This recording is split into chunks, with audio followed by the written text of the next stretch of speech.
Sunday morning. রোজ রোজ রুটি খেতে ভালো লাগে না, তাই ভাবলাম আজকে একটু অন্যরকম করি। আর ছুটির দিন রয়েছে তাই আরও ব্রেড আনিয়ে নিলাম।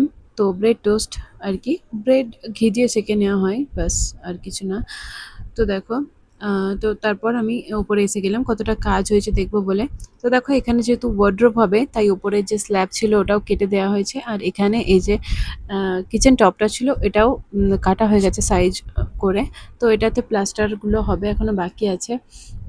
আর আজকে মানে যে দিনটা ভিডিও করছিলাম সানডের দিনকে, সেদিনকেও মিস্ত্রি এসেছিল। তো বাকি যে কাজগুলো ছিল, যেমন জানলার ধারগুলো, এগুলো প্লাস্টার করবার আছে।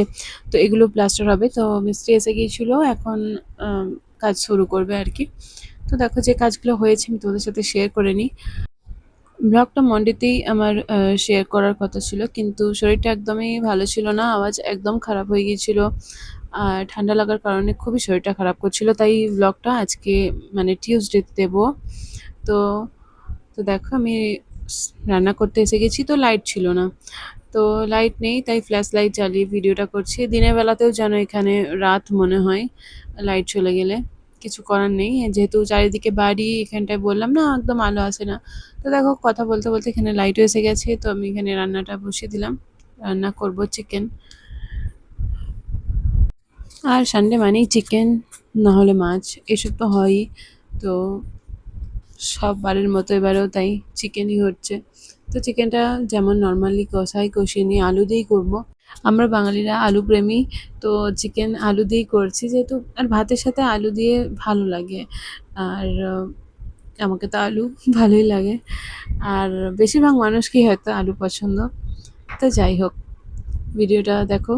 আর ভিডিওটা ভালো লাগলে অবশ্যই লাইক করো, কমেন্ট করো, আর চ্যানেলটা সাবস্ক্রাইব করতে ভুলো না। চ্যানেলে নতুন হলে অবশ্যই সাবস্ক্রাইব করো। তো দেখো, এদিকে আমি চিকেনটাও ভেজে নিয়েছি। তো চিকেনটা ভাজার কারণ আছে, কেননা এসেছিলো বাচ্চারা, আমার ননদের বাচ্চারা, আর আমারও বাচ্চা আছে। তো বানাবার ছিল চিকেন চাউমিন, বাচ্চা পার্টির জন্য আর বাকি সকলের জন্য। তো দেখো, প্রথমে আমি একটা জায়গাতে সেদ্ধ করতে দিয়েছিলাম চাউমিনটা, কিন্তু দেখলাম এটা কম পড়বে হয়তো, তাই আর কি আবার একটা জায়গাতে দিলাম। তো এবার বসিয়ে দিয়েছি কড়াই। তো কড়াই গরম করে প্রথমে আমি তেল দিয়ে ডিমটা স্ক্র্যাম্বল করে নেবো। তো ডিম আর চিকেন দুটোই দিয়েছিলাম। আর আমাদের আর কি ওয়েস্ট বেঙ্গলে তো এরকমই করা হয়, চিকেনও দেওয়া হয় আর ডিমও দেওয়া হয়। আর যখন থেকে এখানে আসা হয়েছে আর কি মধ্যপ্রদেশে, তো আমি আমাদের ওখানকার জিনিসগুলো খুব মানে মিস করি। যেমন এগ রোল, যেমন চাউমিন, তো আমি নিজেই বাড়িতে বানাতে আরম্ভ করে দিয়েছি। ওখানকার মতো যেমন টেস্ট হয় আর কি। তো এখানকার টেস্ট এখানকার মতো অন্যরকম। আর আমাদের ওখানকার জিনিস একটা আলাদা টেস্ট। তো দেখো, কড়াই ভর্তি করে বানিয়ে নিয়েছি একদম। তো বাচ্চারাও ছিল, পাশের বাড়ির একটা বাচ্চাও ছিল, অনেকে ছিল। তো আবার আমাদের বাড়ির আরও ২-৪ জন মিলে, সবাই মিলে খাওয়া হয়েছিল। আর আমাদের ওয়েস্ট বেঙ্গলে চাউমিনটা এরকমভাবে সার্ভ করা হয়, ওপরে শসা দিয়ে আর এরকম সস দেওয়া হয়। যারা ওয়েস্ট বেঙ্গল থেকে তারা তো অবশ্যই জানো।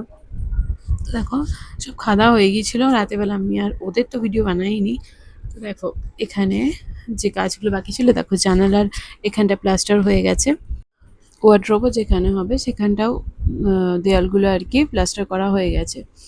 তো এবার দেখো, এই দেয়ালটাতেও না সমান ছিল না, তো এই দেয়ালটাতেও এরকমভাবে সমান করে দিয়েছে আর কি। তো মিস্ত্রি যিনি ছিলেন তিনি নিজেই বললো কি, এটা সমান নেই কো, এখানটা ভালোভাবে করে দিলে ভালো লাগবে দেখতে। তো তিনি দেখে শুনে করে দিলেন। তো এই যে এবার পিওপির কাজ স্টার্ট হয়ে গেছে, তোমাদের সাথে আগে ভিডিওতে শেয়ার করব। আজকে ভিডিওটা এই অবধি, টাটা।